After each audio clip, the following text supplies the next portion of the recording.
A Consellería de Infraestructuras e Mobilidade e as asociacións de empresarios dos polígonos de San Cibrao e Barreiros manteñen unha liña de diálogo constante centrada nesta ocasión no transporte público. A mellora da mobilidade do polígono de San Cibrao, do polígono de Barreiros, sempre está na nosa senda. Como saben, xa pusemos en servicio pois esa primeira fase da conexión do polígono de San Cibrao con 22 millóns de euros da Xunta de Galicia e temos pois prevista a seguinte conexión, a seguinte fase pois con cargo solicitada con cargo aos fondos Next Generation e, como decía, coa renovación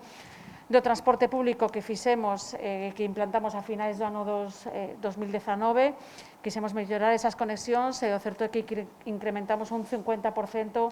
os servicios de mellora de conexión deste polígono